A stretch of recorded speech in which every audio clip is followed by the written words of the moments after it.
하나님께서 이 아침 우리에게 주시는 말씀은 골로새서 3장 12절로 17절의 말씀입니다.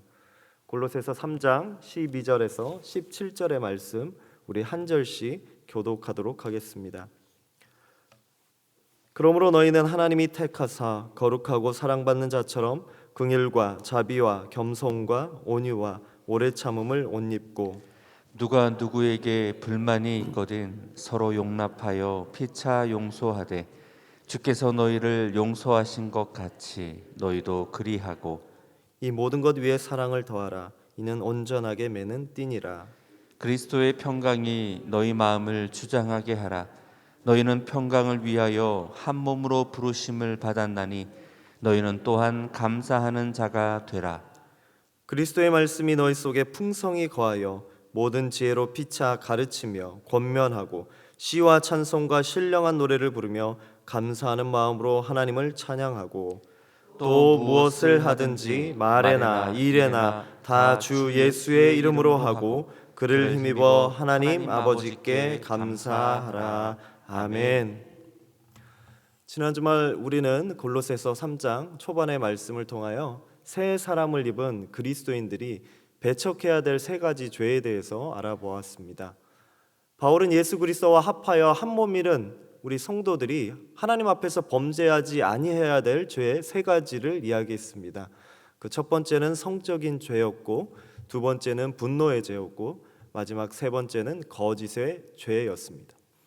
이 세 가지를 너희 삶에서 배척하고 그리스도인답게 하나님의 형상답게 살아가라고 이야기했습니다.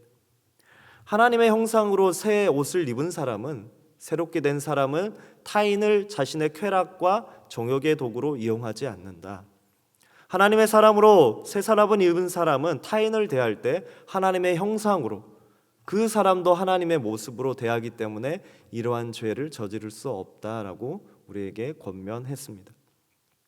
오늘 말씀에서 이어서 바울은 이제 죄악을 벗어버린 새 사람이 추구해야 될, 그러면 이제 벗어버린 사람이 이제 이전의 죄를 벗어버리고 어떤 것을 취해야 하는가, 어떤 모습으로 살아가야 하는가 세 가지를 이야기하고 있습니다. 그 세 가지 덕목이 무엇인지 이 아침 함께 묵상해 보겠습니다. 그 첫 번째는 약함을 택하라입니다. 약함을 택하라. 오늘 12절 말씀입니다. 그러므로 너희는 하나님이 택하사 거룩하고 사랑받는 자처럼 긍휼과 자비와 겸손과 온유와 오래 참음을 옷 입고. 먼저 오늘 말씀을 보면 바울이 5가지 또 세부 덕목을 이야기하고 있습니다. 긍휼, 자비, 겸손, 온유, 오래 참음. 굉장히 여러 가지를 이야기하고 있는데요. 이 5가지 덕목의 공통적인 특징이 있다면 그 당시를 살아가고 있는 사람들에게는 아무런 관심이 없던 덕목이었습니다. 그 당시를 살아가고 있던 소아시아 문화권 혹은 유대 문화권에 살고 있는 사람들에게 이 5가지 덕목은 그저 유약한 사람의 표본이었습니다. 남에게 온유하게 대한다는 것, 남에게 겸손하는 것, 남에게 자비를 베풀하는 것, 어떻게 보면 우리의 단어로는, 지금의 이해로는 굉장히 선해 보이지만 그 당시 문화권에서는 굉장한 유약함의 표본이었습니다. 유약한 사람이 살아가는 방법을 그저 약한 모습을 그대로 5가지로 열거해 놓고 있습니다. 그러면서 바울이 이야기합니다. 그렇게 살아라고. 당시 이러한 덕을 추구하는 것이 약함으로 여겨졌을 뿐만이 아니라 전혀 도덕적 가치가 없다고 여겼습니다. 오히려 당시 사회는 자신감과 자신의 지혜, 능력, 강함, 고귀함 같은 것을 드러내고 사는 것이 인간답게 그리고 고귀한 덕을 추구하는 것이라 이야기했습니다. 그럼에도 불구하고 오늘 바울이 왜 이렇게 유약한 모습을 우리에게 강조하고 있는 것일까요? 바울은 왜 이렇게 약한 모습으로 고린도 교인들이 살아가기를 원했을까요? 그것은 바로 우리 주님께서 이 땅에서 보여주신 모습이 이와 같은 약함이었기 때문입니다. 우리 잘 아시는 바와 같이 주님의 공생애와 십자가의 사건을 통하여 예수님께서는 이 세상에서 가장 연약한 모습으로, 가장 낮은 모습으로, 철저한 자기 희생의 모습으로 우리 모두를 구원해 주셨습니다.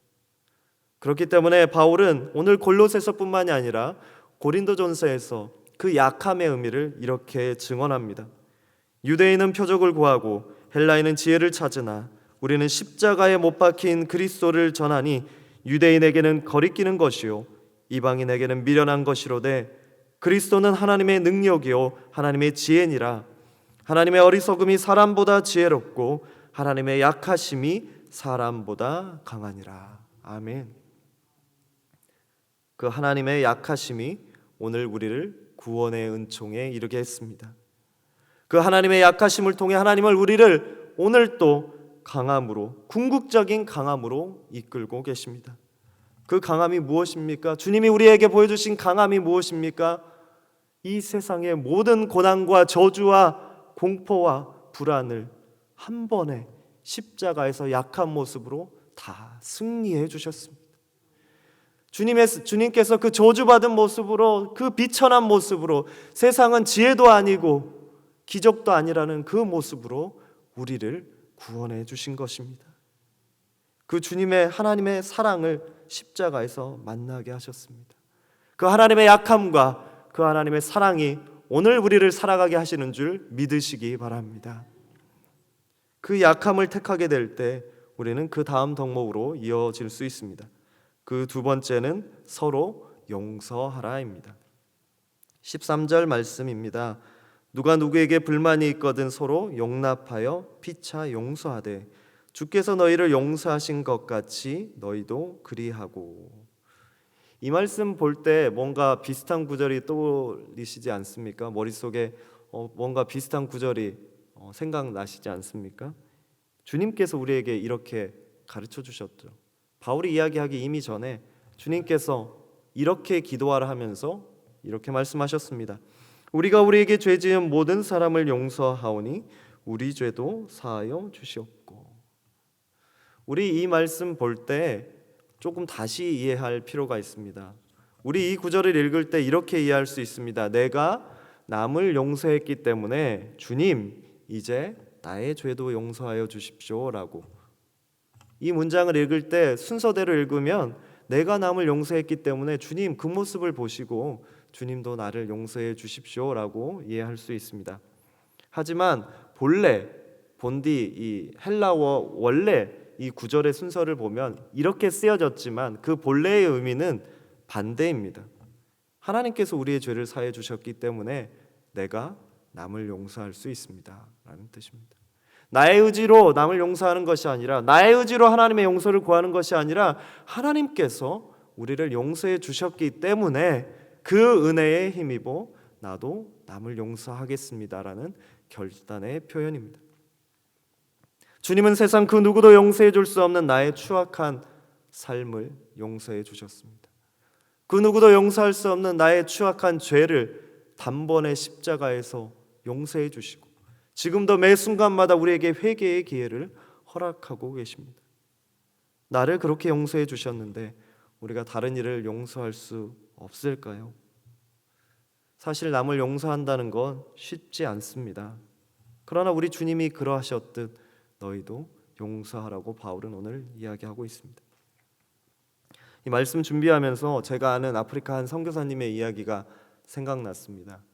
그 선교사님은 현지인들을 양성해서 복음을 증거하는 것이 목표라고 생각하고 아프리카의 깊은 산골로 들어가서 현지인을 양육하는 데 최선을 다하셨던 선교사입니다.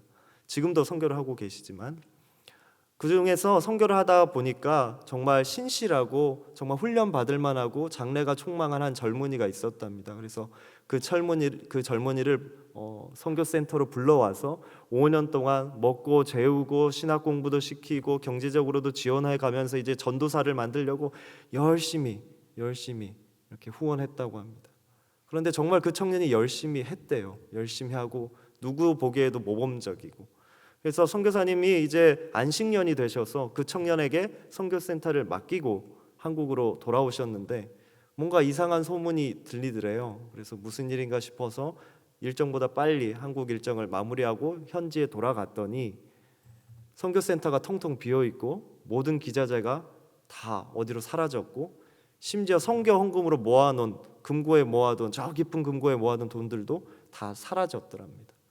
누가 갖고 갔을까요? 그 5년 동안 헌신했던 청년이 다 들고 간 겁니다. 그것만 해도 마음이 너무 상한데 그 청년이 편지 한쪽을 남겨놓고 갔습니다. 그냥 한 문장 딱 편지에 적어놓고 갔습니다. 뭐라고 적어놨냐? 주님께서 너희를 용서했으니 너희도 나를 용서하라.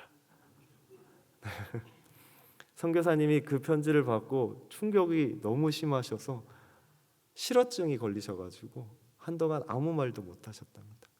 그래서 너무 억울하고 분하고 분노가 치밀어서 아무 말도 못하고 걷는 순간 몇 달을 그렇게 지내시다가 하늘을 보는데 주님이 그런 말씀을 하신 것 같답니다. 내가 너를 용서했는데 너도 남을 용서하라. 그 마음속 깊은 곳에 내가 너를 그렇게 사랑하고 용서했는데 너도 그를 용서하라 라는 말씀이 들렸답니다. 용서란 무엇일까요? 오늘 바울이 우리에게 가르쳐주는 용서라는 건 내가 복수하지 않기로 결정하는 것입니다. 내가 남을 복수하지 않기로 결정하는 것입니다. 상대방이 사과하지 않아도 용서하는 것입니다. 성경에 대표적인 예가 있습니다. 요셉이 그렇죠. 요셉이 형들에게 배신당했지만 형들에게 용서를 받기 이미 이전에 그는 용서했습니다. 어제 우리 담임 목사님께서 설교 중에 말씀하셨죠. 용서가 가장 큰 힘이라고. 그렇게 우리도 남을 용서할 수 있는 그리스도인 되기를 소원합니다. 용서한 그곳에 바울은 마지막으로 세 번째 덕을 이야기합니다. 사랑을 더하라 라고 권면합니다. 14절 말씀입니다. 이 모든 것 위에 사랑을 더하라. 이는 온전하게 매는 띠니라. 주님이 원하시는 그리스도인의 삶의 완성에는 사랑이 더해져야만 합니다. 그 사랑이 결국은 아무리 어지러웠던 교회도 아무리 혼란했던 교회도 그 사랑이 있는 곳에 사랑의 띠로 하나가 되어 온전하게 되는 것입니다. 서로 다른 조건과 형편에 처해 있는 이들을 향해 그리스도의 마음으로 약함을 감수하고 섬기고 용서할 때 그것이 비록 약한 모습일지라도 그것이 바로 유악한 모습일지라도 궁극에는 사랑의 띠로 하나가 되어 하나님의 뜻이 이루어진다는 것입니다. 하나님의 뜻 가운데 교회가 세워진다는 이야기입니다. 이러한 새로운 삶을 추구하는 덕, 약함을 택하고 용서하고 온전히 사랑의 띠로 하나 될 때 비로소 그리스도인들은 감사함으로 이어지게 됩니다. 바울은 오늘 15절, 16절, 17절에서 이러한 그리스도인들은 감사하는 자가 이제 되어야 한다고 이야기합니다. 우리 매번 묵상할 때마다 빠지지 않는 주제가 하나 있었지 않습니까? 사랑도 있었지만 늘 얘기했죠. 바울이 마지막에는 궁극적으로는 감사를 이야기했습니다. 우리 17절 말씀 다 함께 읽겠습니다. 또 무엇을 하든지 말에나 일에나 다 주 예수의 이름으로 하고 그를 힘입어 하나님 아버지께 감사하라. 아멘. 우리가 이렇게 열심히 읽고 열심히 묵상하고 열심히 한 목소리로 고백했지만 사실 우리의 삶에서 약함을 추구하는 것, 용서하는 것, 그리고 사랑하는 것, 거기에 감사까지 하는 것 쉽지 않습니다. 저도 쉽지 않습니다. 오늘같이 우리의 눈만 돌리면 옆에만 보면 비교되고 옆에만 쳐다보면 나는 상대적 박탈감을 느끼고 나는 뭔가 뒤처져 있는 것 같고 나는 축복에서 뭔가 거리가 많이 떨어져 있는 것 같은 이 세상에서 우리가 어떻게 만족하고 심지어 거기에 감사까지 하고 살겠습니까? 오히려 내가 더 잘 살아야겠다는 그런 다짐이 우리를 이끄는 그리스도인의 삶이 되지 않겠습니까? 그런데 바울 이야기합니다. 감사하라. 감사하라라고 이야기합니다. 우리 이 편지를 쓰고 있는 바울의 생각을 한번 돌아가 봅시다. 바울의 입장으로 한번 돌아가 봅시다. 바울이 지금 어디에 있습니까? 바울은 지금 로마의 감옥에 갇혀 있습니다. 감옥에 갇혀 있는 그 사람이 감사하라고 이야기합니다.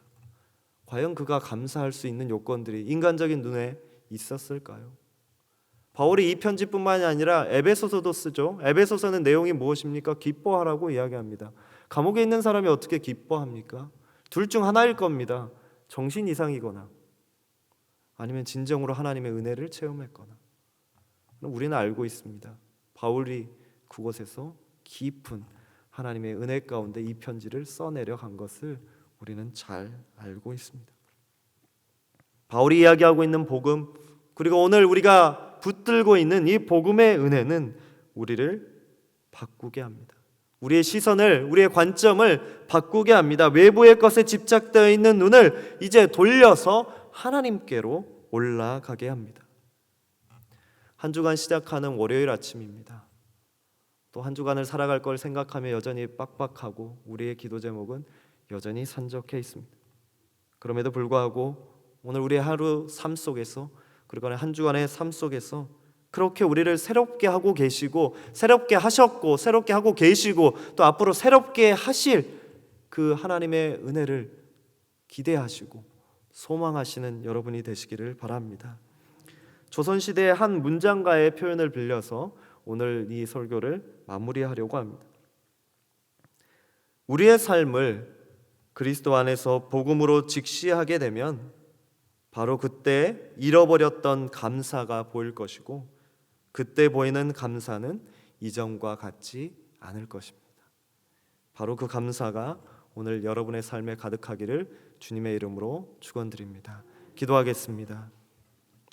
사랑의 주님, 우리 삶이 주님을 따르게 하심에 감사드립니다. 세상의 강함을 쫓는 것이 아니라 주님이 보여주신 약함과 용서와 사랑을 통해 이 땅 가운데 평안을 세워가는 우리가 되게 하여 주시옵소서. 이를 통해 삶을 달리 바라보셨던 주께서 주신 모든 것에 감사하는 우리가 되게 하여 주시옵소서. 한 주간의 새로운 일상을 시작하는 오늘, 그 감사로 나의 삶의 자리에 주님을 만나는 오늘 하루가 되게 하여 주시옵소서. 우리의 감사 제목 되시는 예수 그리스도의 이름으로 기도드리옵나이다. 아멘.